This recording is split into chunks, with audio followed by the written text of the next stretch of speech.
I'm Nick Bollettieri. This video is going to show you one of the most underrated, misunderstood shots in the game, the drop shot. That's right, the drop shot. The video is going to show you how to hit it, when to hit it, and why you hit it. You talk about having a big killer forehand? Review this video over and over again. You'll add another weapon to your game.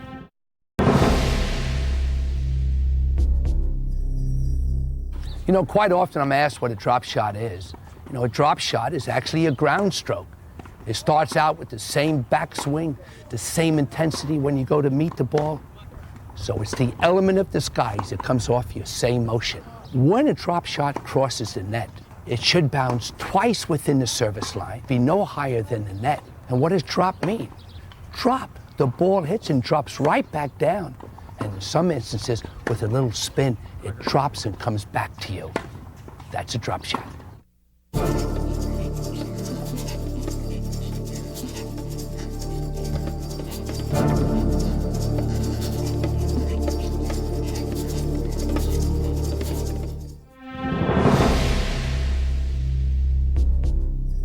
Why do I use a drop shot? Well, first of all, you use a drop shot to have another shot in your arsenal of weapons. Number two, there are players that are darn comfortable on a baseline, running to the right, running to the left. They can stay there all day long. A lot of times, you don't like coming to the net. I'm going to bring you up to net on my terms. You don't want to come there. I know the shot I'm hitting, so I've got you 2 times. You don't like being up there, and I know the type of shot I'm going to hit to you. A drop shot can do all sorts of variations and keep doubting the opponent of what you're going to do. When do I use a drop shot?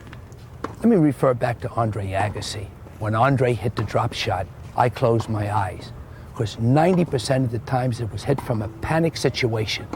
He got nervous and tried to end a point too quickly. You go to a boxing match and you see combinations. He'll jab, jab, jab. Why is he jabbing? To set up the big punch. Same way with a drop shot. Here I am, I have big forehand and big backhand. The opponent moves back 5 or 6 feet. A drop shot can be a very offensive shot, not just to draw the person out of position, but it could end a point instantly. And remember, the drop shot doesn't have to be a winner, but it changes the tempo. It throws the opponent off their rhythm. That's important. What makes the drop shot so effective? Number one, disguise. The magician is a great magician because he disguises what he's going to do. Drop shot's the same. It's the preparation, it's the direction of the ball, it's the height of the ball.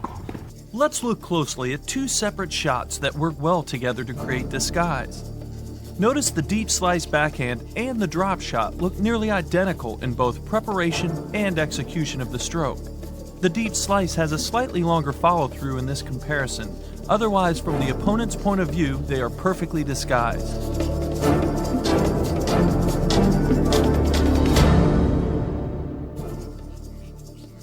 Hitting your drop shot toward your opponent as opposed to away from them allows you to further disguise the shot using the limits of your opponent's depth perception to your advantage. Used in a deep slice cross-court pattern, the drop shot should stay in the pattern, making your opponent think it's just another deep slice. Look how early you can spot the drop shot when it is hit away from the opponent, giving them time to react to it and put it away.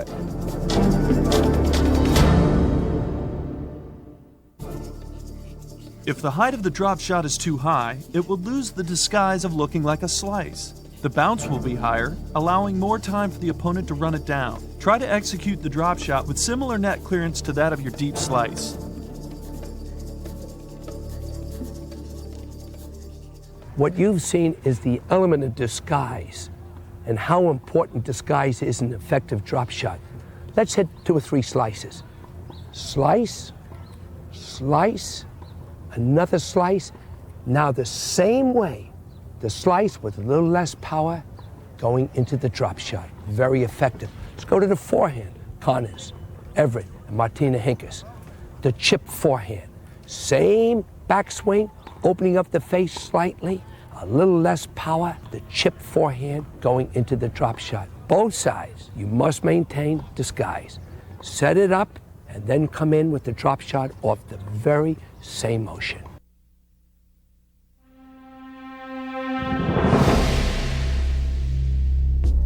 The three keys to hitting an effective drop shot are the following: the grip, Eastern backhand to continental; the swing, basically the same as hitting a forehand or backhand; the balance, the foundation. If you have all three of these ingredients, your chances of hitting an effective drop shot are increased.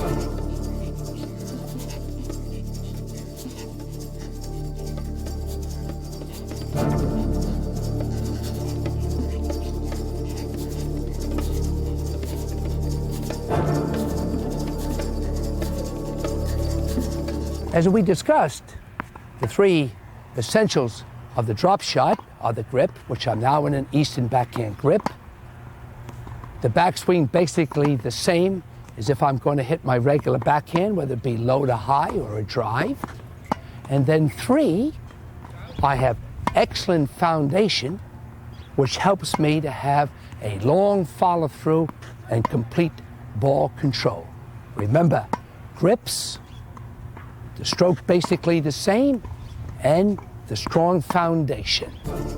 From backswing to follow-through, the one-handed backhand drop shot is prepared and executed, following the same swing path as that of the deep slice stroke.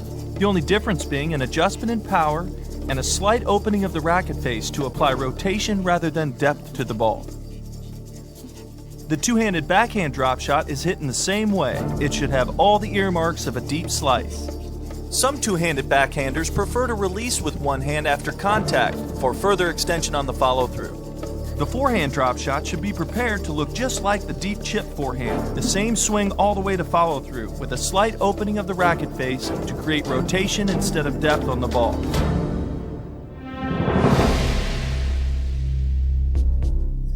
The drop shot is not to be used to gain outright winners. The drop shot is a part of the strategy of learning when to use it and how to use it. And there's all sorts of scenarios that we're going to show you when a drop shot is very effective. Sometimes it may bring you an outright winner, but in most cases, we don't want that. It's part of the overall plan. If you try to make winners of all your drop shots, you'll end up making too many unforced errors. But remember, even when you miss a drop shot, you'll still plant a seed in the opponent's mind to have to defend the short court against it next time. Once they've positioned closer to the baseline, going back to your deep slices and your powerful ground strokes will be more forcing and effective. So, you beat them short, then you beat them deep, then you beat them short, and so on. What I want to do right now is to show you a few scenarios of how the drop shot is being set up. One of my coaches right now hits a tremendous rolling topspin forehand. As a result, what does it do? It usually moves the opponent back. Right there, you have set up the scenario for a specialty shot. And this time, it's going to be the drop shot. But you have to build that scenario. And one of the ways to build it is to move that baseliner away from the baseline and push them back. Push him back, push him back to 6 or 7 feet behind the baseline and see if they stay there. If they stay there, you've got them with the drop shot. Using the high looping forehand as a 1-2 punch with the drop shot can be effective merely because the opponent is so deep in the court. However, notice how difficult it is to disguise this combination. At the height of the backswing, these two strokes look alike, but beyond that, the opponent can begin to read the drop shot in preparation. That's why it's important to still incorporate the deep chip in the course of your play. It may help you later in a loop drop combination. The backhand, be hit with two hands with a one-hand release, or a total one-handed backhand. My job is to find out what you like and what you don't like. Normally, one-handed backhands, when pushed back off high-rolling topspin forehands, have difficulty. They try to bring it down. The element of strength usually forces you to hit a short ball. When you do that, the specialty shots come in. I can come in, I can angle you, or what a fantastic opportunity for the drop shot. Once your opponent learns that you can masterfully disguise your drop shot behind the use of your deep slice cross-court ground stroke, then they'll never know for sure when you will drop shot. You can use the two shots in combination back to back in a rally as a 1-2 punch. Or because you've built the situation up over time in the mind of the opponent, the drop shot can be mixed in by itself, working in combination with recent points that you've played. On the forehand side in the rally, using the chip forehand every so often will set the disguise for the drop shot. More often, this combination is used on the forehand approach rather than from the backcourt. For attacking the net, the forehand chip approach shot and the drop approach shot combine beautifully down the line to keep the opponent guessing. The preparation, execution, follow-through, and even the footwork look identical in both shots. The backhand slice approach shot and the drop approach shot again work in harmony to disguise the depth of your shots. Use the drop approaches sparingly on both sides to keep them effective. Any drop shot that doesn't end the point will likely allow you to move inside the baseline and close the point out on the next shot. In most instances, with the opponent so close to the net, it is most effective to follow a drop shot with a lob or a lob volley. Now we have a 3-ball combination, a deep slice, then a drop shot, followed by a lob. As a result, merely an average lob will accomplish winning the point. Oftentimes, a drop shot pulls the opponent out of position, leaving the court open for a passing shot. Again, in this situation, you just need to fill the opening with the pass. You don't need a winner off the tape.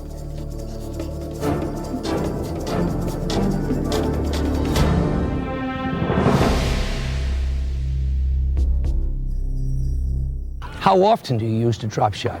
I can't say 3 times, 4 times, or 5 times. It depends on the opponent. But what I can tell you, it comes off a combination of shots. We now have to talk about court surfaces. The harder the surface, the higher the ball bounces. Clay, grass, especially with a little dew, or wetting down those courts to make them almost like a dead bounce. Very effective. Also is effective because changing directions on a clay court's that's slippery, almost impossible. Changing directions on grass, especially the first week of the tournament, very difficult because it's slippery. Now, let's talk about the weather, the wind, the humidity, the heaviness of the particular day that you're playing against. Heavy air, the ball's on as lively. The wind on my back, are you going to hit a drop shot? Certainly not. As much as you're going to hit it when it's in your face. Why? Because the wind will hold the ball up, making the drop shot more effective. Remember what I'm telling you. There's a lot to the success of any shot. The how, the when, the why is not enough. You want to have the perfect recipe? Put in weather conditions, court surfaces, and the ability of the opponent. Pick up little tips about your opponent, about their movement and recovery, and what direction they like to go to or not like to go to. This is another factor that will make your drop shot much more effective.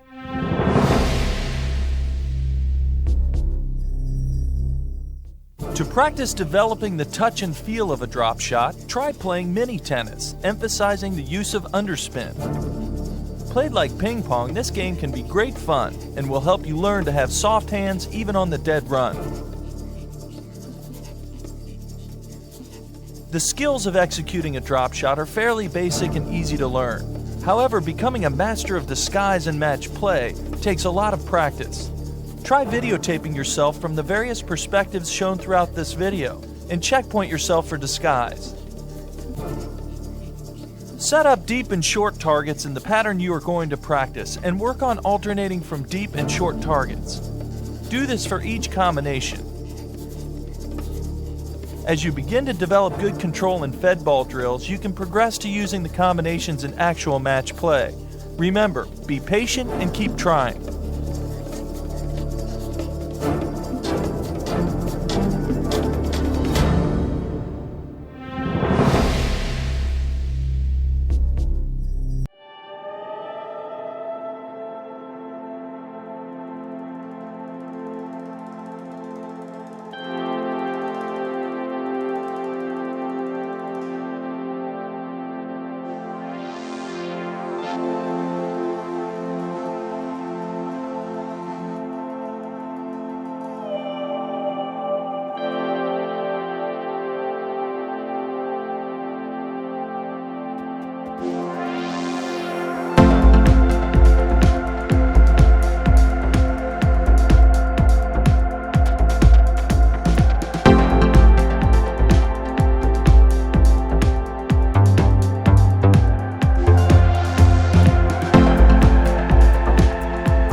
Let me share with you the 1998 World's Ladies Championships held in New York.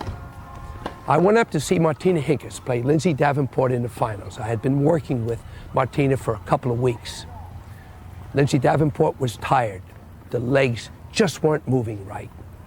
Martina captured this right away, moved her side to side, moved her in on the drop shots, and it became an effective weapon for beating Lindsay Davenport in the finals.